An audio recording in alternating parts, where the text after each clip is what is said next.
Good day, ma'am. I am Lowell J. A. Barceliano, and I will going to recite the steps taken by the police during traffic accident investigation.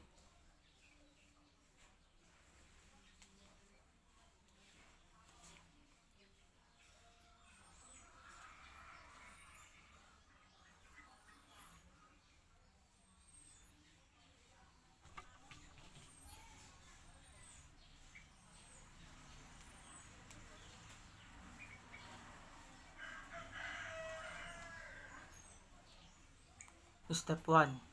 Upon learning of the incident, letter A. Ask first, when did the accidental happen? Exactly where was it? How bad was it? Did you see the accident happen? And where can you be reached? Letter A. Decide whether to go to the scene. Will scene have been clear by the time of arrival? It is in the investigators' area, and should headquarters be informed and consulted? Letter B. Then find out if necessary. Is traffic blocked? Has ambulance been called? Has ranger been called? And was fire apparatus called? Step 2. Start for the scene with two-way radio. You can do two things while on the way. Letter A. Choose best approach. Consider time, possible traffic jams, possible route of driver involved, and probable situation at scene. Letter B. Drive safely. Get there safely. If you get involved in accident yourself, then other units must be used. Letter C. Be alert for cars leaving the scene as possible witnesses or hit and run drivers, and record registration numbers of any likely looking vehicles. Letter D. Equipment ready for use far as practical on the way. Letter E. Look for conditions confronting driver approaching scene, low visibility view, obstructions, and traffic control devices. Letter F. Note hazards to approaching traffic. Drop helper to direct traffic if necessary, and look for physical evidence. Has it guarded until it can be examined, collected, or located? Step 3. Upon arrival at the accident scene. Letter A. Select parking place carefully. It is safe. Will it block traffic? And can headlight illuminate scene? Letter B. Care for injured. Stop arterial bleeding. Call for help if necessary. Help injured from cars safely. Protect injured from exposure, and ask for emergency assistance from bystanders from anywhere. Letter C.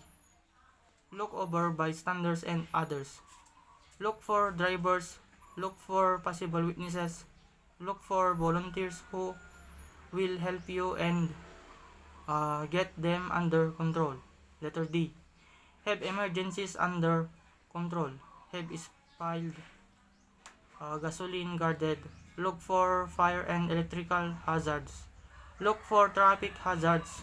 Put out flares. Ask helper to direct traffic. Keep bystanders off roadway and request help from headquarters if needed. Letter E. Locate drivers. Consider possibility of hit and run accident and need to alert headquarters. Letter F. Measure location of short-lived pieces of evidence. Letter G. Arrange for clearing roadway. Letter H. Delay removal of vehicles except to aid injured. Step 4. When emergency is under control. Letter A. Preliminary questioning of drivers. Who was driving each vehicle? Note unpremeditated unpremeditated statement, and look for signs of nervousness, confusion, and uh, intoxication. Letter B. Gather clues for identifying hit and run cars. Question other witnesses, especially bystanders in hurry to go. And if needed, get signed statement at once from Y, who may be hard to find later. Letter C. Examine the driver's conditions. Get a specimen for chemical tests and question about trip plan for possible fatigue. Letter D. Question drivers carefully. Check license and record data from it. Verify and identify address. Check registration and record data. Verify ownerships and correct address, and get step by step account of what driver saw and did. Letter E. Position and condition of vehicles. Note lights and lights switches. Note gear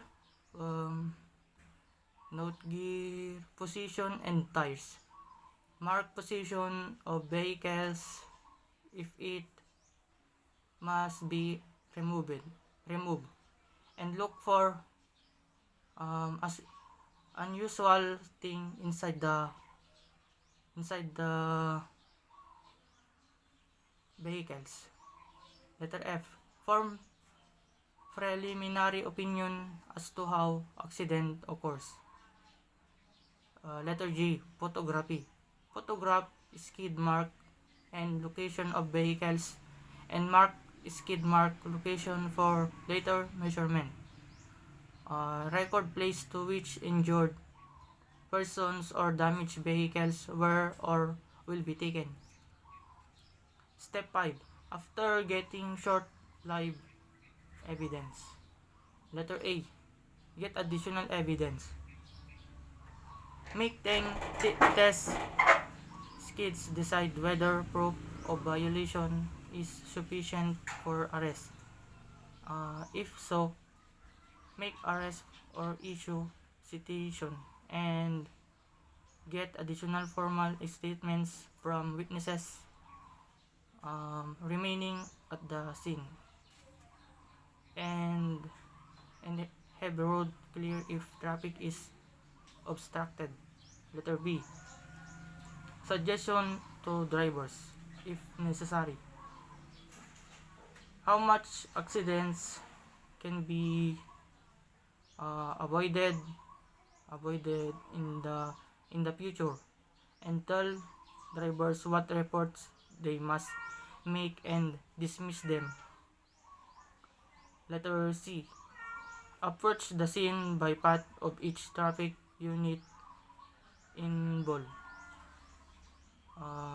Look for view obstructions, traffic control devices, etc., probable points of perception, and road surface conditions. Letter D. Complete examinations of vehicles. Letter E. Locate key event of accident. Letter F. Make additional photographs of vehicle damage, view obstruction, pavements, conditions, and control devices and general view, etc. Uh, Letter G. Establish exact location of accident and record it. Letter H. Measure for scale diagram if location is hard to reach. Letter I. Review notes of evidence or testimony. Get additional facts at scene. And uh, identify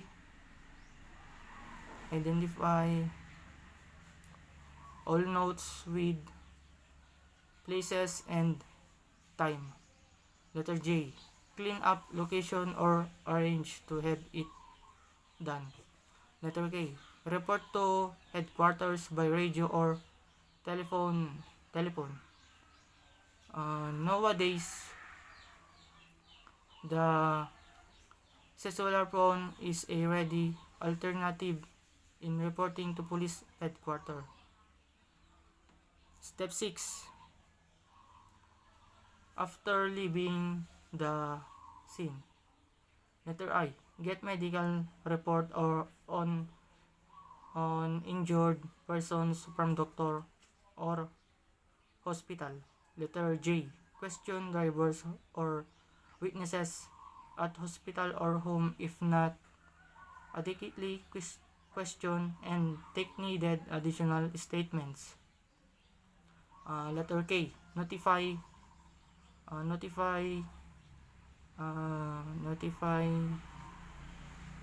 relatives of dead or injured and or owner of vehicles. Letter I.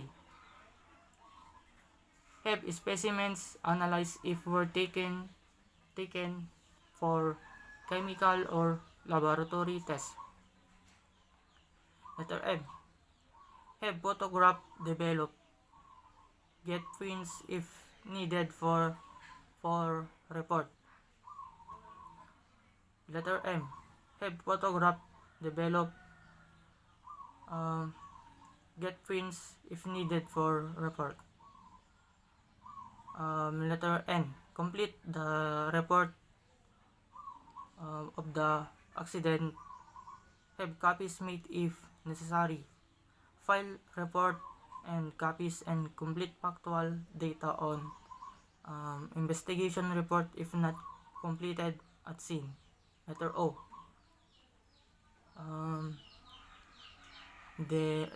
Decide whether analysis of accident is warranted by the time available for making it. Letter P. Reconstruction of the accident. Estimate speeds of vehicles involved. Draw scaled diagram. Analysis angle of collision. Get technical help if necessary and summarize opinions. Letter Q. Present case summary to a lawyer. Letter R. Complete report or investigation. Letter S. Submit to superior for approval. Letter T. Inform other agencies or departments of any condition at the scene which needs attention for safety. Step 7.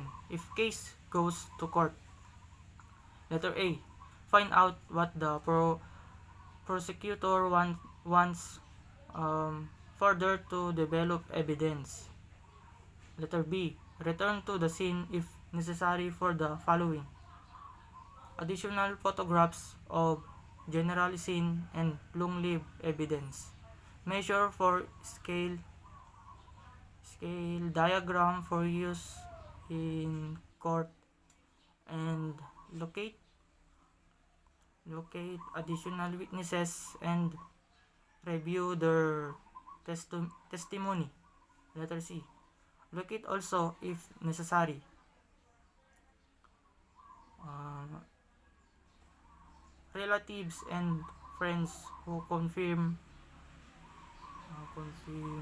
activities before the accident, technicians who develop pictures, made chemical tests, uh, etc., and expert who can help.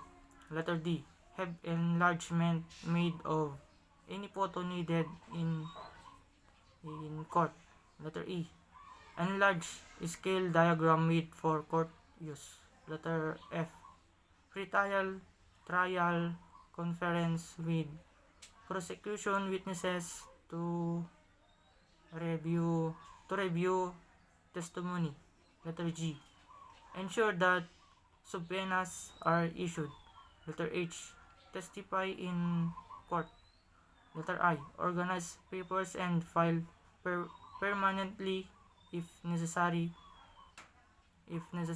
for future reference. Letter J.